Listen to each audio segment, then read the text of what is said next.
വിശുദ്ധീകരണത്തിൻ്റെ ബലിപീഠമേ സ്വസ്തി, ഞങ്ങളുടെ കർത്താവിൻ്റെ കബറിടമേ സ്വസ്തി. നിന്നിൽ നിന്ന് ഞാൻ സ്വീകരിച്ച കുർബാന കടങ്ങളുടെ പ്രതിക്കും പാപങ്ങളുടെ മോചനത്തിനും കാരണമാകട്ടെ. ഇനിയൊരു ബലി അർപ്പിക്കുവാൻ ഞാൻ വരുമോ ഇല്ലയോ എന്നറിഞ്ഞുകൂടാ എന്ന വികാരസാന്ദ്രമായ പ്രാർത്ഥന ചൊല്ലി പുരോഹിതൻ കർത്താവിൻ്റെ കബറിടത്തിൻ്റെ പ്രതീകമായ ആൾത്താരയിൽ ചുംബിച്ചും ആദിമസഭയുടെ രക്തസാക്ഷിത്വ പാരമ്പര്യത്തെ ഓർമ്മിച്ചുമാണല്ലോ കുർബാന അവസാനിപ്പിക്കുന്നത്. അതിന് തൊട്ടു മുൻപ് മറ്റൊരു പ്രാർത്ഥനയുണ്ട്. മനുഷ്യവർഗത്തിൻ്റെ പ്രത്യാശയായ മിശിഹയെ, ഞങ്ങൾ ഭക്ഷിച്ച തിരുശരീരവും പാനം ചെയ്ത തിരുരക്തവും ഞങ്ങൾക്ക് ശിക്ഷാവിധിക്ക് കാരണമാകാതെ കടങ്ങളുടെ പ്രതിക്കും പാപങ്ങളുടെ മോചനത്തിനും നിൻ്റെ സന്നിധിയിൽ സന്തുഷ്ടിക്കും നിദാനമാകട്ടെ. സകലത്തിൻ്റെ നാഥ എന്നേക്കും. എന്നാൽ കടങ്ങളുടെ പ്രതിക്കും പാപമോചനത്തിനും നിത്യജീവനും കാരണമാകേണ്ട കുർബാന കൊണ്ട് തന്നെ വൈദികരും മെത്രാന്മാരും പാപം ചെയ്യുന്നു എന്ന് പറയാൻ മനസ്സനുവദിക്കുന്നില്ല. കുർബാന കൊണ്ട് പാപം ചെയ്യുകയോ? അത് വിശ്വാസികൾക്ക് എങ്ങനെ ഉൾക്കൊള്ളാൻ കഴിയും? എങ്കിലും സത്യം പറയാതിരിക്കുന്നത് എങ്ങനെ? വർഷങ്ങളായി എറണാകുളം അങ്കമാലി അതിരൂപതയിലെ കുറേ വൈദികർ കുർബാനയെ നിന്ദിക്കുകയും അവഹേളിക്കുകയും കത്തീഡ്രൽ ബസിലിക്ക ഉൾപ്പെടെ ഒരുപാട് പള്ളികൾ അടച്ചിടുകയും മെത്രാന്മാർ അതിന് കൂട്ടുനിൽക്കുകയും ചെയ്യുന്നത് കണ്ടിട്ട് വിശ്വാസികൾ ഹൃദയം നൊന്ത് വിലപിക്കുന്നു. ദൈവമേ, കുർബാന കൊണ്ട് പാപം ചെയ്യുന്നതിന് നീ അവരെ അനുവദിക്കുന്നത് എന്തിന്? മനുഷ്യരക്ഷയ്ക്കായി യേശു അർപ്പിച്ച ആത്മബലിയുടെ അനുസ്മരണമായ പരിശുദ്ധ കുർബാന കൊണ്ട് പാപം ചെയ്യാമെന്ന് ആദ്യമായി ലോകത്തെ കാണിച്ച എറണാകുളം വൈദികരെ ചരിത്രം കറുത്ത മഷി കൊണ്ട് അടയാളപ്പെടുത്തി കഴിഞ്ഞു. അവരെ ദൈവം ശിക്ഷിക്കാതെ വിടുമെന്ന് ആരെങ്കിലും വിചാരിക്കുന്നുണ്ടെങ്കിൽ അവർക്ക് ദൈവവിശ്വാസമില്ലെന്നും പറയേണ്ടി വരും. കാരണം പരമദയാനിധിയും അനന്തകാരുണ്യവാനുമായ ദൈവം അത്ര തന്നെ കോപിഷ്ഠനും കർക്കശനുമാണെന്ന് തെളിയിച്ച അനേകം സംഭവങ്ങൾ ബൈബിളിൽ കാണാം. തിരഞ്ഞെടുക്കപ്പെട്ടവർ ഒഴികെ സകലരെയും നശിപ്പിച്ച 40 ദിവസത്തെ മഹാപ്രളയം, ഈജിപ്തിനെ ഗ്രസിച്ച 10 മഹാബാധകൾ, പാപത്തിൽ മുഴുകിയ 2 ദേശങ്ങളെ തുടച്ചു നീക്കാൻ അഗ്നിയും ഗന്ധകവും ഇറക്കിയത്, വ്യാജം പറഞ്ഞ അനനിയാസിനെയും സഫീറയെയും നിന്ന നിൽപ്പിൽ ഇല്ലാതാക്കിയത്. ഗൗരവത്തോടെ ഓർക്കാൻ ഇതൊക്കെ മതി. പറമ്പ് വിറ്റ് കിട്ടിയതെന്ന് പറഞ്ഞ് അനനിയാസ് എന്നൊരാൾ പണമേൽപ്പിച്ചപ്പോൾ പത്രോസ് ചോദിച്ചു, അനനിയാസെ, പരിശുദ്ധാത്മാവിനെ വഞ്ചിക്കാനും പറമ്പിൻ്റെ വിലയുടെ ഒരു അംശം മാറ്റിവെക്കാനും സാത്താൻ നിൻ്റെ ഹൃദയത്തെ പ്രേരിപ്പിച്ചത് എന്ത്? പറമ്പ് നിൻ്റെ സ്വന്തമായിരുന്നില്ലേ? വിറ്റ് കിട്ടിയത് നിൻ്റെ അധീനതയിലായിരുന്നില്ലേ? ഈ പ്രവൃത്തി ചെയ്യാൻ നിന്നെ പ്രേരിപ്പിച്ചത് എന്താണ്? നീ വ്യാജം പറഞ്ഞത് മനുഷ്യനോടല്ല ദൈവത്തോടാണ്. ആവർത്തിക്കട്ടെ, നീ വ്യാജം പറഞ്ഞത് മനുഷ്യനോടല്ല ദൈവത്തോടാണ്. അപ്പോസ്തല പ്രവർത്തനങ്ങളിൽ 5-ാം അധ്യായം 1 മുതൽ 4 വരെയുള്ള വാക്യങ്ങളിൽ ഇത് കാണാം. ഈ വാക്ക് കേട്ട ഉടനെ അനനിയാസ് നിലത്തു വീണു മരിച്ചു. ഇത് കേട്ടവരെല്ലാം ഭയവിഹ്വലരായി. ഇതേ നുണ പറഞ്ഞ സഫീറയും തൽക്ഷണം പത്രോസിൻ്റെ കാൽക്കൽ മരിച്ചു വീണു. എന്തായിരുന്നു കുറ്റം? കേട്ടാൽ അത്ര ഗുരുതരമല്ലെന്ന് ആരും വിചാരിച്ചേക്കാവുന്ന വ്യാജം പറഞ്ഞു എന്നത് മാത്രം. പത്രോസ് ആ വാക്യത്തിന് ഊന്നൽ കൊടുക്കുന്നുണ്ട്. നീ വ്യാജം പറഞ്ഞത് മനുഷ്യരോടല്ല ദൈവത്തോടാണ്. അതെ, ആ വ്യാജം പറച്ചിൽ ദൈവത്തോടായിരുന്നു. തൽക്ഷണം ജീവനെടുക്കാൻ മാത്രം ഗുരുതരമായ പാപമായിരുന്നു ആ വ്യാജം പറച്ചിൽ എങ്കിൽ കുർബാന കൊണ്ട് നിരന്തരം ദൈവത്തോടും സഭയോടും ജനത്തോടും വ്യാജം പറഞ്ഞും ചെയ്തും വ്യാപരിക്കുന്ന ഇവിടുത്തെ പുരോഹിതരുടെ മേൽ ഏത് രൂപത്തിലാണ് ദൈവകോപം വീഴാൻ പോകുന്നതെന്ന് സങ്കല്പിക്കാൻ പോലും നമുക്ക് കഴിയില്ല. പ്രളയവും അഗ്നിയും ഗന്ധകവും ബാധകളും ഒന്നും ഇവർക്ക് പോരാ, പുതിയതെന്ത് കൊടുക്കും എന്ന ആലോചനയിലായിരിക്കും ദൈവം. ഇതോർക്കുമ്പോൾ നമുക്ക് പേടിയാകുമെങ്കിലും ദൈവത്തെ പേടിയോ ദൈവത്തിൽ വിശ്വാസമോ ഇല്ലാത്ത ഈ നശിച്ച വർഗത്തിന് ഒരു കൂസലുമില്ല. മൂക്കറ്റം മുങ്ങിയാൽ 3 ആളോ 4 ആളോ എന്ന് നോക്കില്ല എന്ന് പറഞ്ഞതുപോലെയാണ്. നശിച്ചു കഴിഞ്ഞാൽ പിന്നെ ഏതറ്റം വരെയും പോകും. ഒരു ബസിലിക്ക പള്ളി കയ്യേറി ഓസ്തി പോലുമില്ലാതെ 33 കപട വൈദികർ തുടർച്ചയായി 18 മണിക്കൂർ കുർബാനയെ വ്യഭിചരിച്ചു. ഇടങ്ങല്ലേ, ആഭിചാര കുർബാനയെന്ന് അതിനെ മയപ്പെടുത്തിയിട്ട് രക്ഷപ്പെടാൻ വരട്ടെ.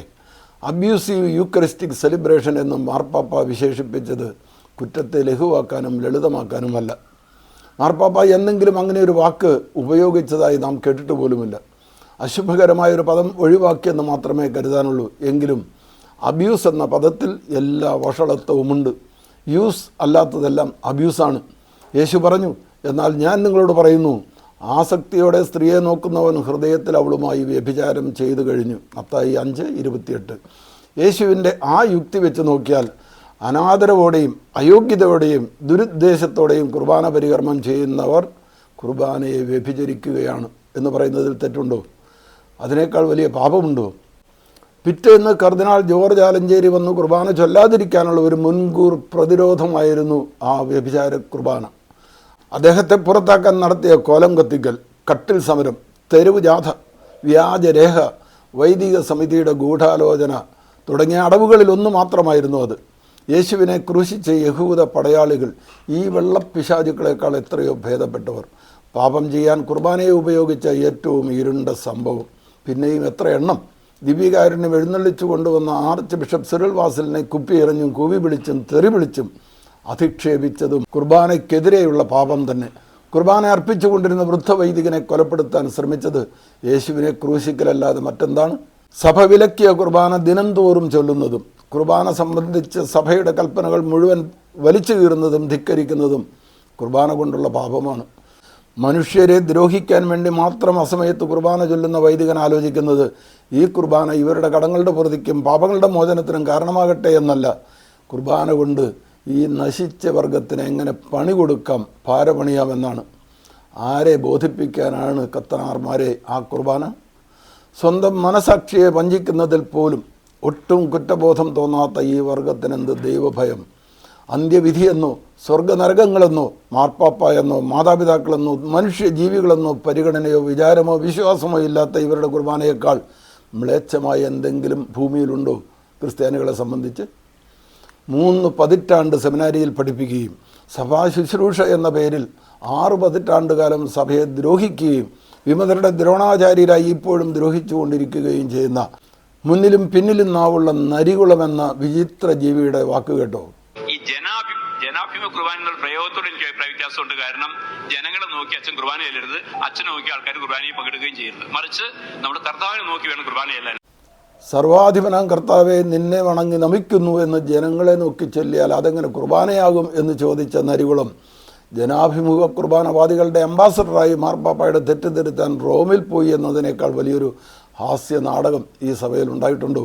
മാർപ്പാപ്പയുടെ വിശേഷണങ്ങൾ എന്താ നമ്മളിപ്പോൾ പറയുന്നത്? പ്രധാനാചാര്യനും സഭയുടെ തലവനും ഭരണാധികാരിയും റോമിൽ വസിക്കുന്നവനുമായ മാർപ്പാപ്പ. ഇത് പണ്ട് കരുതായ സഭയിൽ നിന്ന് വേർവിട്ടു പോയ പാഷണ്ടികൾ കത്തോലിക്ക സഭയിൽ തിരിച്ചു വന്നപ്പോൾ മാർപ്പാപ്പ തന്നെയാണ് തലവനെന്ന് പറയിക്കാൻ വേണ്ടി അവരെ കൊണ്ട് പറയിപ്പിച്ച വിശ്വാസപ്രകാരം എന്നും നമ്മൾ ആവശ്യപ്പെട്ട 2 പ്രധാനപ്പെട്ട കാര്യങ്ങളുണ്ട്. അതിതാണ് ഈ മധ്യസ്ഥ പ്രാർത്ഥന കഴിഞ്ഞിട്ട് കർത്താവായ ദൈവമേ അങ്ങ് ഞങ്ങളെ പഠിപ്പിച്ചതുപോലെ നിർമ്മലം എന്ന് പറഞ്ഞുകൊണ്ട് ശ്വാസം വിടാത്തൊരു പ്രാർത്ഥനയുണ്ട്.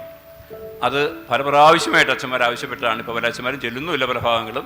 അത് 1/3 കുറയ്ക്കാൻ ഏതാണ്ടൊരു തീരുമാനമായിട്ടുണ്ട്. 1/3 കുറയ്ക്കാൻ ഇത് പറഞ്ഞു വന്ന കാരണം പല കാര്യങ്ങൾക്കും മാറ്റം വരുത്താനായിട്ട് മുൻപന്തിയിൽ നിന്ന ഒരു അതിരൂപതയാണ് എറണാകുളം അങ്കമാലി. അതിന് നേതൃത്വം നൽകിയത് കാട്ടിലപ്പാറയക്കാട്ടിലാണ്. എന്ന് പറഞ്ഞാൽ ഈ ജനാഭിമുഖ കുർബാന എന്തുകൊണ്ടാണ് വേണമെന്ന് എറണാകുളം അതിരൂപത നിർബന്ധമായിട്ടും ആവശ്യപ്പെടാനായിട്ട് കാരണം, പണ്ട് മധുബാ എന്ന് പറയുന്നത് അൾത്താരി എന്ന് പറയുന്നത് അങ്ങേ അറ്റത്ത് കൊണ്ടിട്ടിരിക്കുകയാണ്. ആളുകൾ അതിൽ നിന്ന് ഒത്തിരി അകലെയാണ്. അതുകൊണ്ട് ചിലർ ഇത് സഭ ഔദ്യോഗികമായിട്ടൊരു തീരുമാനമൊന്നും അല്ല കേട്ടോ. സഭ ഔദ്യോഗികമായിട്ടൊരു തീരുമാനമൊന്നും അല്ല കേട്ടോ. 2-ാം വത്തിക്കാൻ സിനോസിൻ്റെ ചിന്തയുടെ വെളിച്ചത്തിൽ ഈ അകലെ കിടക്കുന്ന അൾത്താര പള്ളിയിൽ താഴേക്ക് ഇറക്കി കൊണ്ടുവന്നിട്ടിട്ട് നമുക്കൊരുമിച്ച് ബലിയർപ്പിക്കാം എന്ന ചിന്ത വളർന്നു വന്നപ്പോഴാണ് ഈ ജനാഭിമുഖം മറിച്ച് നമ്മുടെ കർത്താവിനെ നോക്കി വേണം കുർബാന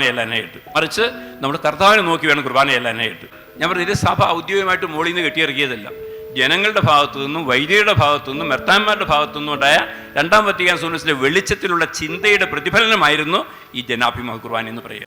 തേൾവിഷം, മുണ്ടുവാട, വൈലിക്കാർക്കോടകൻ, നരികുളം, കഴുതക്കൂട്ടിൽ തുടങ്ങിയ കുറേ വിഷജന്തുക്കളാണ് ഈ സഭയെ നശിപ്പിച്ചത് എന്നത് മനസ്സിലാക്കാതെ ഇപ്പോഴും അവരുടെ വിസർജ്യങ്ങൾ 2 കൈയും നീട്ടി വാങ്ങി പൂജിച്ച് ഭക്ഷിക്കുന്ന ജനത്തെ കാണുമ്പോൾ 1/2 നൂറ്റാണ്ട് മുൻപ് അടിയന്തരാവസ്ഥക്കാലത്ത് OV വിജയൻ എഴുതിയ ധർമ്മപുരാണം ഓർത്തു പോകുന്നു.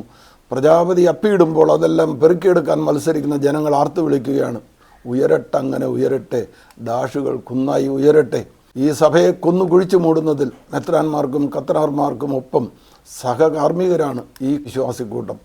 എന്തുമാകട്ടെ, കർത്താവ് നീതിമാനും സർവശക്തനുമാണ് എന്ന് ഉറപ്പുള്ള സത്യവിശ്വാസികളെ, നിരാശ നിങ്ങളെ വിഴുങ്ങാതിരിക്കട്ടെ. ഇനിമേലിൽ നിങ്ങൾ നേർച്ചപ്പെട്ടിയിൽ പണമിടരുത്. ദൈവത്തിന് പണത്തിൻ്റെ ആവശ്യമില്ല. അത് മുഴുവൻ അനുഭവിക്കുന്നത് ഈ വ്യാജ പുരോഹിതരാണ്. എന്നാൽ നമ്മുടെ പ്രാർത്ഥന ദൈവം പ്രതീക്ഷിക്കുന്നുണ്ട്, സ്വീകരിക്കുകയും ചെയ്യും. നമ്മുടെ മനമുരുകിയ പ്രാർത്ഥനകൾ കൊണ്ട് എല്ലാ പള്ളികളിലും നേർച്ചപ്പെട്ടികൾ നിറയട്ടെ. എല്ലാ ദിവസവും നേർച്ചപ്പെട്ടിയിൽ പ്രാർത്ഥനകൾ എഴുതിയിടുക. ദൈവമേ, കുർബാന കൊണ്ട് പാപം ചെയ്യുന്നതിന് നീ അവരെ അനുവദിക്കുന്നത് എന്തിന്? നിന്നെ ഇത്രയധികം അവഹേളിച്ചിട്ടും നീ എന്താണ് അവരെ ശിക്ഷിക്കാത്തത്? ഉള്ളുനേറി ഞങ്ങൾ പ്രാർത്ഥിക്കുന്നു. ദൈവമേ, നിൻ്റെ ബലിപീഠത്തെ അശുദ്ധമാക്കാൻ നീ ആരെയും അനുവദിക്കരുതേ. ആശയറ്റ് ഞങ്ങൾ പരിതപിക്കുന്നു. നിന്നിൽ മാത്രം ആശയർപ്പിച്ച് സഭയോടൊപ്പം നിൽക്കുന്ന സത്യവിശ്വാസികളുടെ കണ്ണുനീർ നീ കാണുന്നില്ലേ? ദൈവമേ, കുർബാനയിലൂടെ നിന്നെ അനുസ്മരിക്കുകയും മഹത്വപ്പെടുത്തുകയും ചെയ്യാൻ നിന്റെ വിളി സ്വീകരിച്ച് പ്രതിജ്ഞ എടുത്തു വന്ന എറണാകുളം പുരോഹിതർ നിന്നെയും നീ സ്ഥാപിച്ച കുർബാനയെയും ക്രൂശിക്കാൻ അനുവദിക്കുന്നതിൻ്റെ പൊരുൾ ഗ്രഹിക്കാൻ തക്ക ജ്ഞാനികൾ ഈ സഭയിലില്ലല്ലോ. കണ്ണീരൊഴുക്കാൻ മാത്രമേ ഞങ്ങൾക്ക് കഴിയുന്നുള്ളൂ. ഞങ്ങളെ ആശ്വസിപ്പിക്കണമേ. നിൻ്റെ കുർബാനയെ നീ സംരക്ഷിക്കണമേ. ഈ സിനഡിൽ മെത്രാന്മാർക്ക് സത്യാരൂപിയുടെ വെളിച്ചം പകരണമേ. ഇതും നിങ്ങളുടെ മറ്റ് നൊമ്പരങ്ങളും എഴുതി ദിവസവും നേർച്ചപ്പെട്ടിയിലിടുക. ദൈവം നീതി നടത്തുന്നതും കുർബാനയെ മഹത്വപ്പെടുത്തുന്നതും കാണാൻ നമ്മെ അനുഗ്രഹിക്കാതിരിക്കില്ല.